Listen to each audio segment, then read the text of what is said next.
have leaders who are engaged and fully signed up to whatever the culture is that you're trying to roll out, then it's not going to get anywhere. Rarely do we make the implicit explicit, but I think it's a root cause of so many dysfunctional teams. The behaviours are what people are feeling and are causing the pain, so let's fix them. So every time someone says or writes culture, get them to just supplement the word behaviours. Can't predict the future, but we know there are certain skills and behaviours that will help us to deal with whatever the future brings. The ones who are, naturally inclined to pull at things, and I think we probably are very, very useful, but they're also the ones that often get pushed out because they're troublemakers. The learning was how I responded when it didn't go how it should have gone. There is a way you can start building that mindset where we try, and if it doesn't work, that's okay. We pick it up and we go again.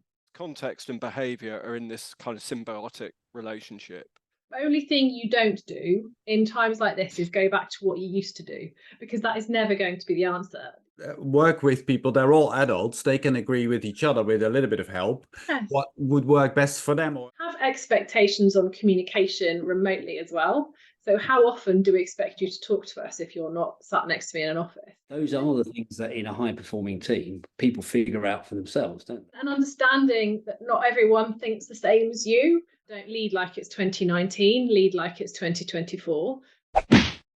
welcome everybody to this episode of Work Punks. Today we have as our guest Rebecca Cullum. She coaches leadership teams and is particularly working on culture change and leadership behaviors, if I understand it correctly, but we will investigate further. Don't be afraid. Of course, we have Ben Simpson here from Vital Organization, and we have Colin Newlyn of Decrapify Work. Rebecca, why don't you give us an introduction of how you landed in the Work Punks studio, so to speak? Yes. Yes. Well, Ben very kindly invited me. We connected through our, I think, mutual love of trying to get people to do things differently, and knowing that there's a better way for us all to work. And my background on that is just coming out of 20 years of working in tech and telecoms, and experiencing the amazing opportunity to take voluntary redundancy and work out what I want to do next, and creating a role out of all the bits I did before. So in my role before, I was working with leadership teams directly, probably for about the last 9 years, helping leadership teams look at their performance, their leadership, other things as well, like diversity and inclusion and culture being in there as well. And then also having been part of a large corporate organization merger, and that was a massive focus on culture for the last year, 18 months before I left. So learn a lot in that time, and I've had the kind of luxury of being able to step away from all that, work out what about all that I love, and have now set up a consultancy working with leaders and teams on building really great, innovative and future focused team culture. And I know I need to, so the culture is my first love, but leadership as well is the kind of essential component in that, because if you don't have leaders who are engaged and fully signed up to whatever the culture is that you're trying to roll out, then it's not going to get anywhere. And we've all been in teams that are good, we've all been in teams that are bad, so it's about trying to really kind of focus on the things that were good about those brilliant teams, because we've all seen the difference that it makes, and really help organizations to move forward. So in your experience with working with leadership teams, and as you describe in your on your website, you're talking about how you've been working with the good, the bad and the ugly. Yeah. Obviously, we are particularly interested in the uglies. Yeah. So tell us, what makes a leadership team ugly, and how do you then get them to turn around, or at least nudge towards something that is beginning to look like something that might be even good? It's interesting. I think this relates to, I was just writing some stuff this morning around communication, and I do communication workshops as well, but and actually I think that's the thing that stands out the most about the teams where it's been pretty ugly, is either just really kind of broken communication, lack of communication, or really poor communication, and those kind of rumbling underlying currents of unspoken stuff that just never comes out in the open. So it kind of links into conflict as well, of where you've got conflict but it's not being addressed and it's not being spoken about, and it becomes the elephant in the room. you know, people might talk about it in like little groups, ones and twos, but it's never brought out into the entire team, and just be so kind of crippling for a team. I think you can't really work together when people are holding grudges and people have got that kind of unspoken animosity against each other. Or the other thing is where you've got like a leadership team of a team of individuals, really. So they all come together maybe once a week for a nice team meeting, talk about all the stuff that's going on in their team, and then never speak to each other the rest of the week. So again, it's communication, right? But it's the mentality, it's the mindset of, are you actually a team, or are you just a whole group of people going about doing a job who will report into the same person, which is interesting. And I think it's got really ugly where people have, when there's been that elephant in the room, but also where people have just had their own agenda or have been out to do their own thing with their team, not interested in helping the wider team, or not interested in necessarily helping other people. There's no kind of real collaboration going on. The team meetings are literally just a tick box. Everyone comes in and shares their woes. No decisions get made, and then you will just go off again. Also, interesting one where you might have like a leader who is just not available. So actually the only time people can get any time with the leader of that team is in the team meeting. So it comes to the point where everyone comes to the team meeting with a list of, well, I need to get him to agree all these things, him, her, agree all these things. And you never actually do anything useful, because that's literally the only time that they can get in front of this person. So that's what the team meeting becomes, and it's just not effective. So how do you begin a team like that is dysfunctional like that to acknowledge that first and foremost, presumably, and then to begin working towards a solution? Yeah. It's tricky because the teams that need you the most are the teams that don't know they need you, which is always the biggest challenge. So I think quite often it takes something to change in the kind of the environment that they're in before they will recognize that they need your help. The good opportunity is when you've got a new leader come into an organization and they pick up this team who are pretty broken and work out a way forward. But if you don't have the luxury of that, then it's about uniting everyone around a common vision or a common goal of, right, if we want to achieve this thing, what is this thing that as a team we want to achieve? Right, so what do we need? What behaviours do we need to achieve that? And in that kind of conversation and unpicking and talking about what behaviours are going to help us get to this goal, we might start to have the opportunity to talk about, well, what are the behaviours that are getting in the way? And then you open the little crack of the box of like, well, let's just start talking about these things that feel really awkward and really uncomfortable, because actually if we don't, then that is going to be the massive barrier that's going to stop us getting there.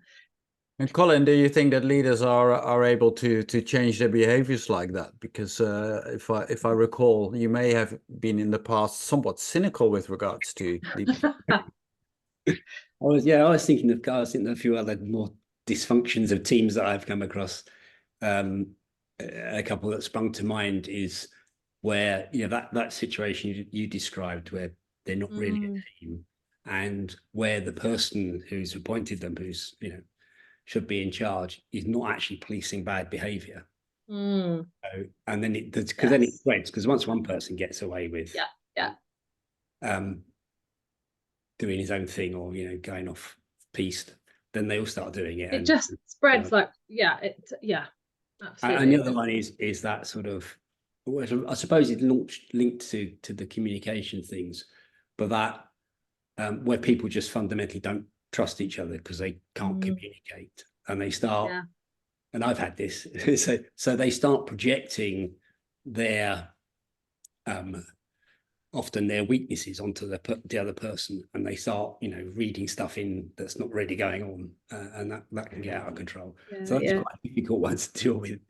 But I think that what you said about the goal, it's interesting that the famous McKinsey 7 S's, which included this the thing about shared values, that was actually made up in a hotel room by Tom Peters and a couple of others, because the real thing that should have been in there was a superordinate goal, right? Which is what you said.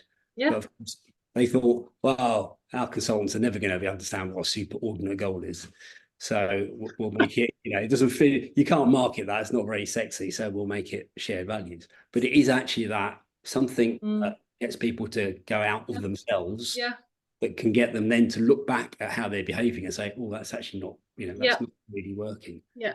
And sometimes it takes someone coming in from the outside, which actually is what I'm already noticing from being like an external consultant. People listen to you. They don't listen to you if you work inside the team, do they? So anyway, the joy of being able to come in from the outside is to be able to reflect what you see. And people don't realise, because they've got into this habit, this is how they behave in meetings. Well, actually, what I was seeing when I was even in internal teams is leader of the team who's just on their mobile phone throughout the whole team meeting. And they're not, like, I've presented in leadership team meetings where people have been on the laptop sending emails. It's really rude. And also, it's like it's what do you value? Do you value this team and what the input into this session? Or is that email more important? I've had whole day workshops that I've organised for people where the leader of the team has been out for at least an hour during the day because their boss phoned them and that was more important. And you almost think, actually, at some point where you just think, what's the point? Why do we bother with this? And reflecting back that behaviour through, what is important to you? What do you want to achieve? How are you going to get there? Is behaving like that really going to help you do what you need to do? I think they think that it's the longer term picture, right? Short term, that day, taking that call was important to them. Long term, how you behave with your team is the long game, isn't it? It's that we're going to get there better and probably quicker if you focus and you behave better and you role model that. Crucially, this is why I love working with leaders. It's about role modeling the behavior in that team meeting so that all of their team follow it, and then it spreads hopefully down through the organization. Yeah, so agreeing, I think it's bringing out in the group what the acceptable behaviors are and or the behaviors that are required to reach that agreed shared purpose is of course crucial, isn't it? But it's something that rarely do we make the implicit explicit, but I think it's a root cause of so many dysfunctional teams at any level, to be fair. I talk about that a lot. Just be really, really flipping clear. Even write it down. What behaviours do you expect from your team? So in part of your vision, goal, whatever priority, strategy, whatever that is, part of that somewhere you need to have, like, it needs to be so practical that it comes down to behaviours that are observable and that you can manage people against. So in your performance reviews, you need to be talking about, are you displaying these behaviours?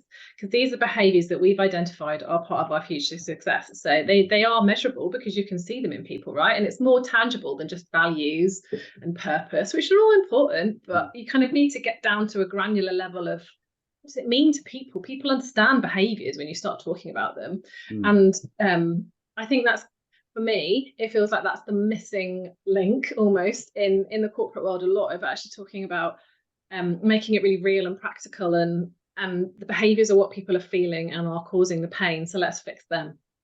That's what I would call, I would call that the pirate code, where you sit down and describe that. But you could call it a team agreement or, whatever. Yeah. I think the other important thing, which is a bit harder to put in place, is having a culture where people can call each other out for not following. Because actually, it's all very well putting in the performance review, but if it's by that stage, it's a bit too late. Really, it should be something that has to be addressed. You have to address it at source to get change to happen. So there are a couple of themes that I'm noting and loving in this conversation. So there's this irritant that we often feel, sometimes actually at quite an unconscious level, of what is espoused, very often values, and what is lived by leadership. And when those two things are different, that is just so corrosive. And calling that out, which we are able to do because we have an obligation. We are the outsider in the team. Calling that out, that's our responsibility. We need to have the technical competence to do it in a generative, positive, constructive way, but we have to call it out, because if we don't, then clearly nobody's going to, and the team aren't going to be set on a good course. So I think calling that out is really, really important. So I think it was Peter Scholters that said, there's so much bollocks, frankly, feel free to screen that out, Paul, so much bollocks talked about culture, but just as you said, Emma, we need to make that real. So every time someone says or writes culture, get them to just supplement the word behaviours, and then that makes it real. And people understand. And this is what I learned quite early on with like marketing my business. And I'm talking about culture. No one understands what you mean by culture. But actually what we mean is behaviours, and it's the things that you feel. It's how you feel when you are in work. And we know that thing of like, how you feel on Sunday night, before the Monday morning. But that is the culture, right? That's how you feel about your job. And that's all the behaviours and all the little things that people say and do that really impact you more than any of the rest of it. So one of the things that you said you're particularly interested in, Rebecca, is the learning organization, if I capture that correctly. Yeah. What do you mean by that? So in my mind, it's part of helping teams to be more future focused. So again, having sat with a lot of leadership teams, what I see is a lot of teams who are totally wrapped up in now and fighting the fire that they're dealing with today and this week. Maybe this month, if you're lucky. If you're going to go out like a year ahead, then you're really lucky. But like most people are dealing with today's problems, which actually is, going to be an issue in whatever organization you're in, because who is looking ahead and working out who are the people that you need and what skills are they going to need in the next sort of 5 to 10 years, especially when we know that a lot of organizations are in a massive period of flux, a massive period of change. Like the whole world is going through a massive period of change, right? So our organizations are absolutely reflecting that, some feeling it more than others. From my background in the tech world, it's massive, right? The rate of change is just speeding up. It's not ever going to slow down. So we need teams that are thinking in that way and being encouraged to kind of look to the future a little bit more, but also recognizing that it's a future that you can't predict. I talk about like just give up the crystal ball. We can't predict the future. But we know there are certain skills and behaviours that will help us to deal with whatever the future brings at us, right? There are specific things like in the tech world, we know you're going to need innovation, right? That's an absolute given. Everyone would bet their house on the fact that we will need to be innovative and keep coming up with new things to meet these challenges. So the basis of innovation is creativity. So let's talk to our teams about how we build creativity in our teams and how we focus on that sort of mindset. And alongside that, how we can make sure that we are resilient and adaptable and flexible, because if the world is going to keep changing, the last thing we need are really fixed mindset people who are like, this is my job, I turn this switch and I produce this report and this is all I do. Those are not the people that are going to ensure success in the next 5-10 years, right? We need people who can shift and learn quickly and be like, oh, I'll go and do that. I'll just read a book. Right, I've done that now. And want to learn and want to grow and have that belief that actually with a little bit of effort, they could do something different, or they could retrain or shift or, do a sideways move or whatever. That's the sort of so it's, in my view, it's mindset and behavior skills that really are going to be the things that set our teams apart in the future, because the tech stuff, you can pick it up. And if I know anything about techies, they'll be reading a book about it on holiday anyway, right? They don't really need much encouragement to pick up the latest tech thing. But what they need encouragement in our tech teams and whatever, that similar industries, is to be more creative and more critical thinking and curious and asking the right questions and challenging the status quo and being resilient and not getting so hung up on change and embracing change. You talk in terms of fixed mindset people almost, and creative, flexible people. And is it different types of people, or could people go from the one category to the other category depending on certain factors in their environment? Your quick win is the people who are already there, right? There are going to be people, and you will know them in your team because they will stand out, right? There are the people who are already doing that stuff. They're already into it. They're already reading books about it. They're trying to talk to you about it all the time. They're already growth mindset learning people. And then there are people who are on a path to retirement. I'm literally watching the clock. I've got about 2 years, 3 years to go. I don't need to learn anything, right? So you're probably not going to do much with them. Just let them be. Actually, my word to them in terms of a learning culture is, what can you pass on before you leave us? How can you be mentoring and kind of supporting the younger generations rather than just fully focus on out the door? So anyway, that's one thing.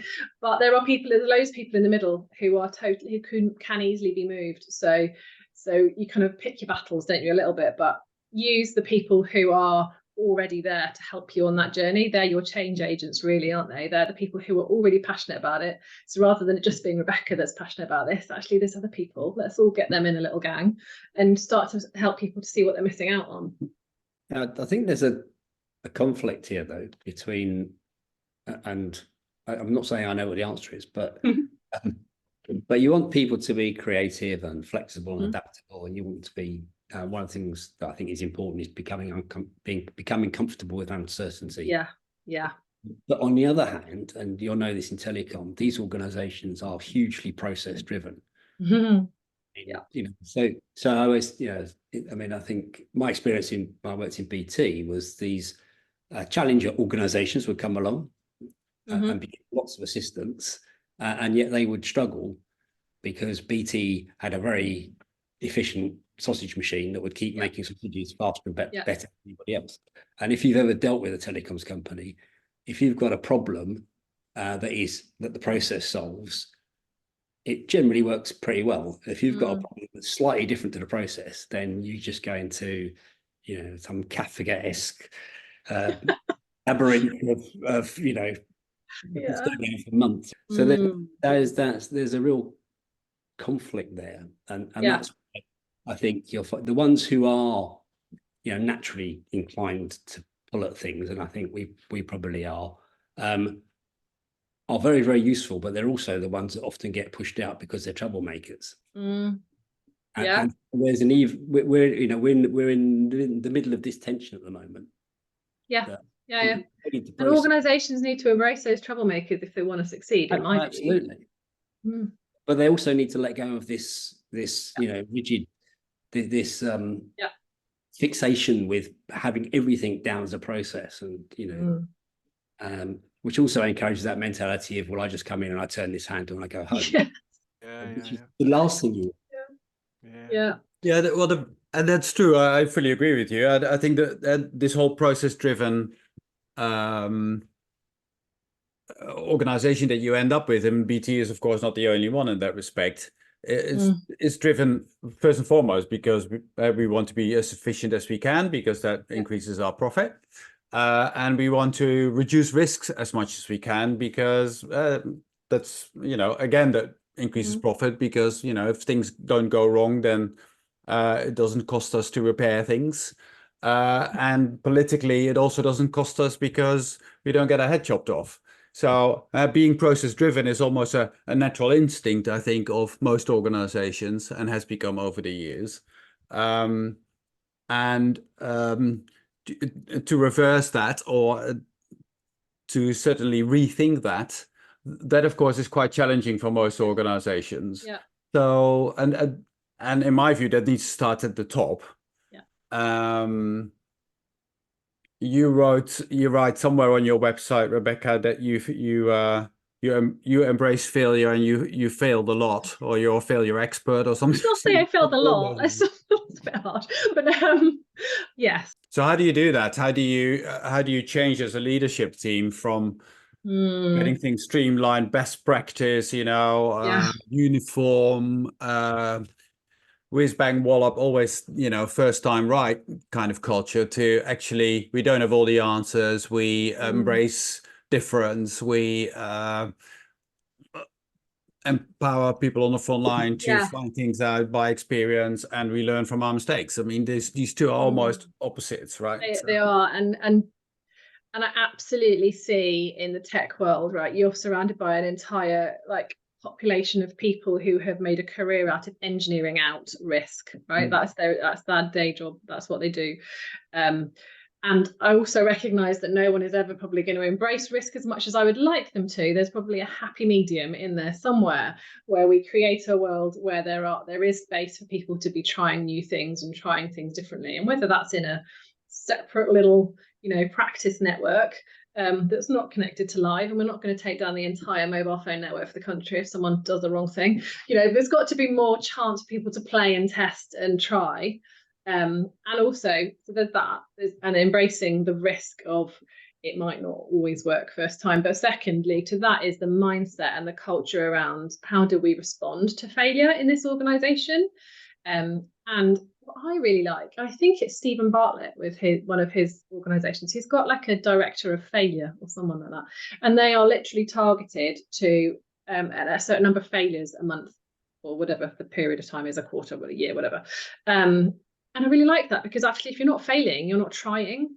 it's a symptom of you need to try, and I'm sure there's stats on how many times you try something before it's successful. There's always going to be things that don't work along the way, and I talk about failure in my own life because, like, I ran a business that was my first business that I set up was a failure. We walked away with no money, and having it not worked, but we had a great time. And also I learned so much more from the failure of that business than I did from setting it up. If it had gone really well and I'd been like, yeah, I set up a business at 22, brilliant, that's not what I learned from putting, there was learning involved in raising the funds and building it all out and doing all of that, but actually the learning was how I responded when it didn't go how it should have gone. You live with this kind of constant balancing out the feelings of, well, I could go safe and small, but I don't want to do that. And it's the same with organizations. Do you go safe and small, or do you take the risk and open yourself up to bigger opportunities? But there is a balance, because there are shareholders, and there is, you can't take down the network, and there is things you have to do. But I think there is a way you can start building that mindset where we try, and if it doesn't work, that's okay. We pick it up and we go again. Yeah, I mean, there's a couple of things that occur there. There's a study by, I think her name is Sira Shawarawari. I've mispronounced that terribly, but she did a study of serial entrepreneurs and found that they would never risk more than 20% of their assets on any new venture. And then there's the W.S. Gore mantra that you don't do anything that's going to sink the ship. So there's ways of taking a measured amount of risk, but as you say, big organizations are so risk averse because they would rather undershoot the possibility but come in at a number they predicted. And they're quite happy to they could probably improve that by 2 or 3 times, but they'd rather do something that's safe and predictable. So Paul's question was something along the lines of, so how do we get this change to happen? By what method?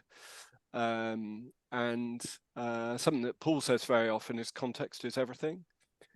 So, and something that I say very often is context is everything. I try and credit Paul, but what I also say is context and behavior are in this kind of symbiotic relationship. And you can't pretend that you can change behavior without addressing some of the systemic issues which are driving that behavior. And equally, you can't address the behavior without understanding what some of the systemic issues are that are causing that behavior to happen, good, bad, or indifferent, right?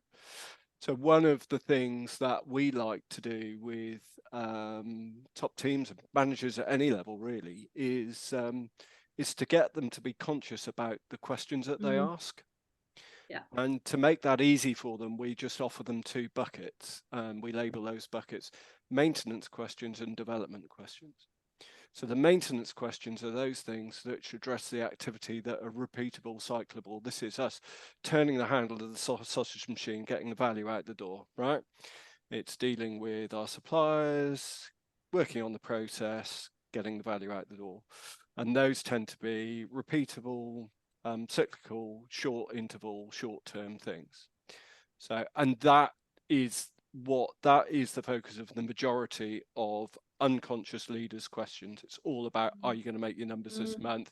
Are you going to meet the deadline? How are the deliverables looking for the project, right? There's another bucket of activity and therefore questions that leaders can ask, which we label development questions, which are, we've had some really interesting, insight from client X. How could we collaborate with them more to derive more value from our relationship? Why don't you have a think about that, and we'll have a coffee and so you can tell those totally different question sets. And it's not that development questions, so it's not that maintenance questions are bad.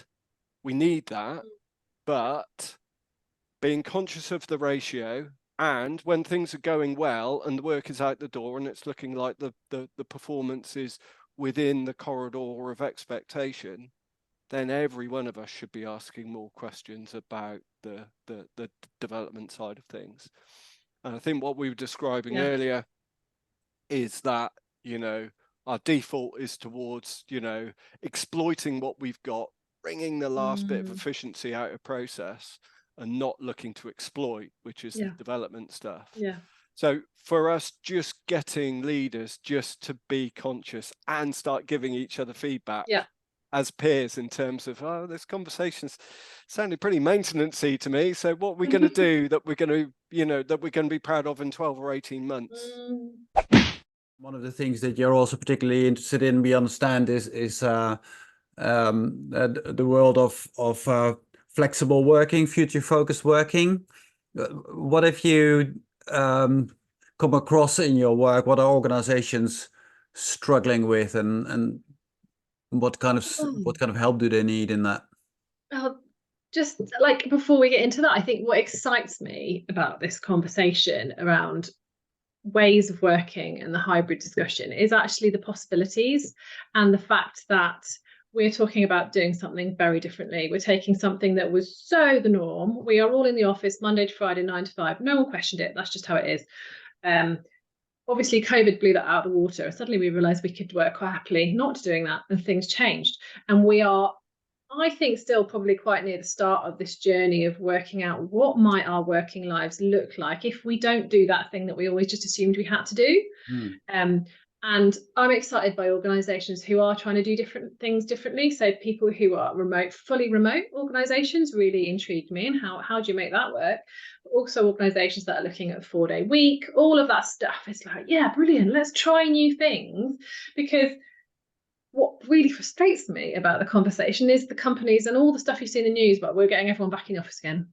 And I feel like the only thing you don't do in times like this is go back to what you used to do, because that is never going to be the answer. Just keep moving forwards, and kind of, even if you're fumbling your way through, which we all are, no one 100% knows the best way of doing this. And it, again, context is key. It depends on your context and your organisation and what works for you and all that jazz. But don't just go, we're a little bit scared, things feel a bit uncertain, so let's just go back to how it was in 2019 before the pandemic, because we kind of knew where we were there. You knew where you were, but it wasn't brilliant, actually. If you're probably looking back with rose-tinted glasses a little bit. What problem are you trying to solve by pulling everyone back in? Because I can bet a lot of money on the fact that it won't solve it, because what you'll just do is just piss everyone off. Anyway, it's exciting because it's talking about doing things differently and finding a better way that is going to work better for a lot of people. Because, and like, we had a bit of a joke, didn't we, at the beginning of this, about 3 middle-aged white men doing a podcast. The 9 to 5 Monday to Friday thing was designed for the middle-aged white man, right? And there's a heck of a lot of people in the workplace it doesn't work for. People who have got other things they want to be doing in their lives, or other responsibilities that will make it more inclusive to not be looking at that as a working model. So what I think is interesting, and I feel like I'm taking all the airtime on this, is that I don't have many organisations who are coming to me and saying, our problem is hybrid working, we can't make it work. What I have is other organisations saying all sorts of other things, when actually this is probably one of the problems. And I've got a little thing about don't lead like it's 2019, lead like it's 2024. We are all still leading and managing as if it's pre-COVID, because we're all back to normal now, so we'll just carry on as we were. No, we're not back to normal. The whole world has changed. Everyone has different expectations of what their working week will look like.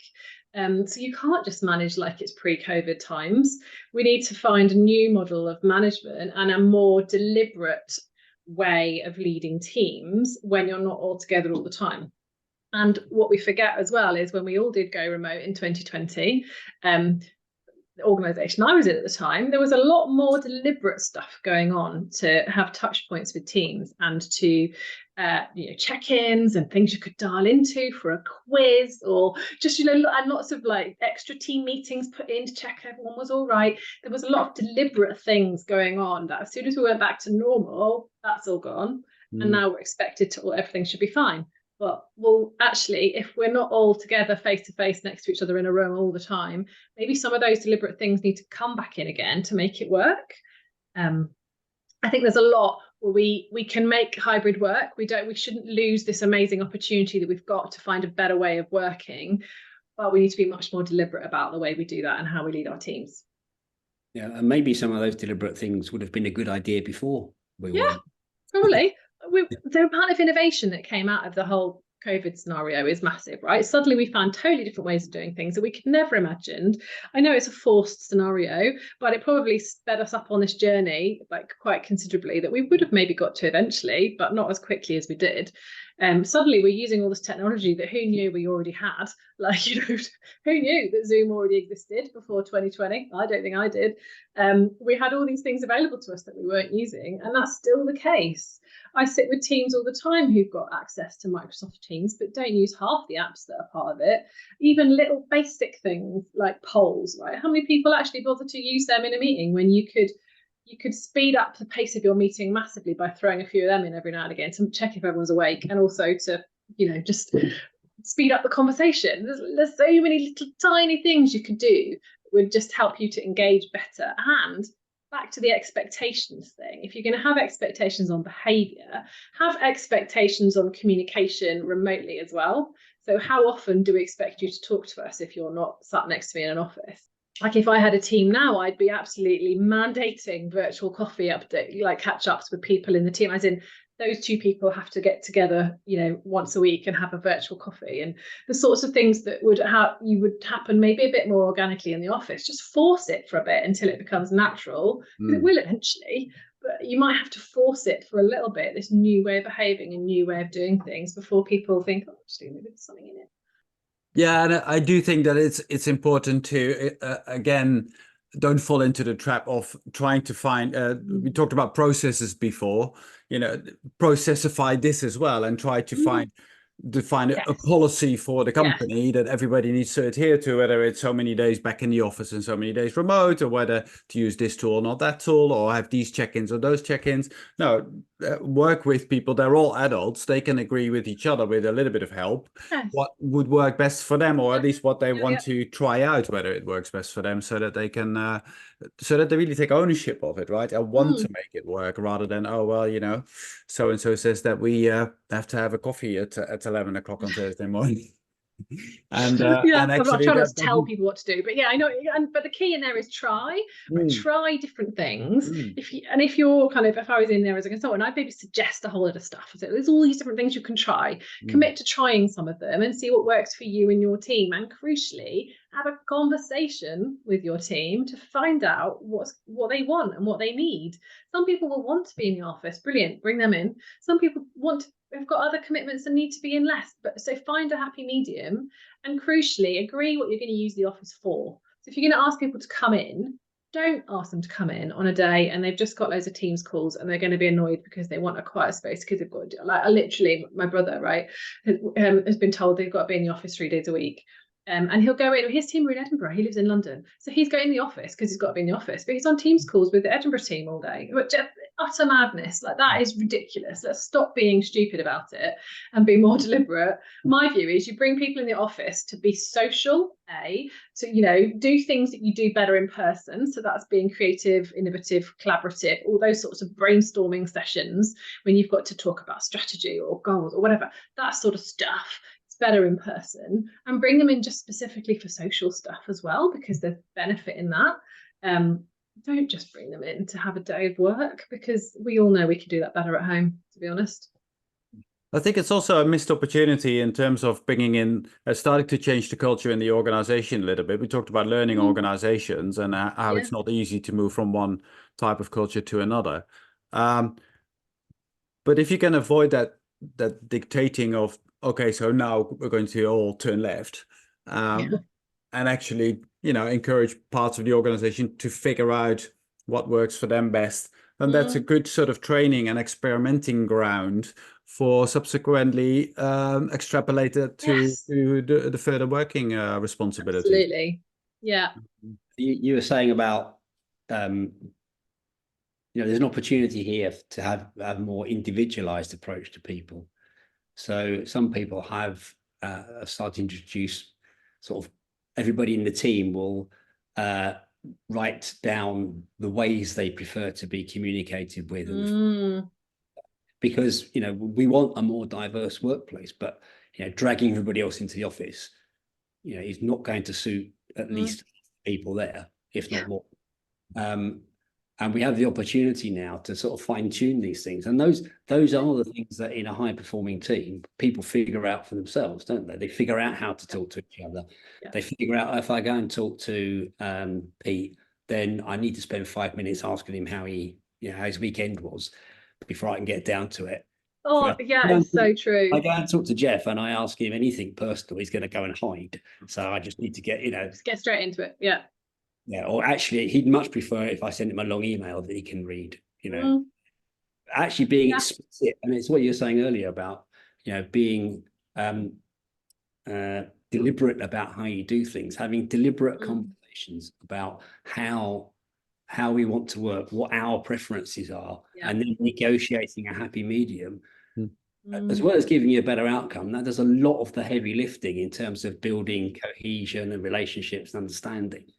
It totally does. I was doing that exact same thing in a workshop last week with a team, talking about their behaviour preferences and communication preferences, because it just underpins so many things. Like the perfect example is a leader who sends an email out like last thing on a Friday. Right, everyone, need a 9 o'clock meeting, got some important stuff to discuss. End of, send it out. Half of the team will spend the entire weekend absolutely petrified that they're about to get fired, and half the team will be like, okay, fine. And the leader probably intended to I'm in a rush, need to make sure I've got some time in on Monday. It's fine, just send it out to kind of as a placeholder. No other thought. But recognizing that some people will read that with a completely different filter and will be just imagining the worst, whereas literally they're just going to come in and say, yeah, so we've got quite a lot on this week. It'll be good to get us together at 9 o'clock and get started. No other agenda. And understanding that not everyone thinks the same as you, which is so important, because we all assume everyone's minds are set up the same as us, because you would, right? Everyone's the same as me, because obviously I think in the best way possible, so everyone must be the same. But actually everyone else has a completely different viewpoint. Hierarchy puts a different filter on it. As a leader, you need to appreciate the weight of your words on other people. It's a massive thing. They're like the shadow of the leader is a big thing. Your behaviours and your words mean a lot more just because of the position that you sit in. And just back to that, like literally with teams, I do get them to write at a table of, this is Johnny and he prefers to be communicated this way. This is Rebecca, and just give her bullet points in an email or she'll get annoyed. Or it's like just be really, really clear. And you can't do it every time. You can't tailor every single communication to everybody. But if it's really important, you can really try. If you know you've got an important message to get across and Sheila really likes a phone call, then flipping phone her. Don't send her an email, just and the same goes for things like feedback and stuff as well. It's it's actually there's a website out there called Manual of Me or Manual of .me or something along those lines. That one down. We'll put the link in the and they help you conduct those kinds of conversations in your teams, or obviously as a consultant with other teams. It's a really useful tool. And if anything, like you said, you don't have to always acknowledge all these various ways of communicating or various personal preferences, and obviously do it when it really counts. But already having started that conversation is already a massive mindset shift that you're creating in the group of people. And just thinking about it and thinking, I'm about to pick up the phone to so-and-so. Do they want me to ask them how their weekend was? Or do they want, like you said, Colin, or do we want to just get straight into it? A beautiful point to conclude our conversation with, I think. But thanks, Rebecca, for joining us for this conversation. It's been great. I love chat. I could chat about this all day. And so can we. So thanks for that. It's been really fun and insightful. We hope, of course, that you, listener and viewer, have also enjoyed this episode of Work Punks. So do tune in again to our next episode and join us then. Thanks very much. Bye. Bye. Bye.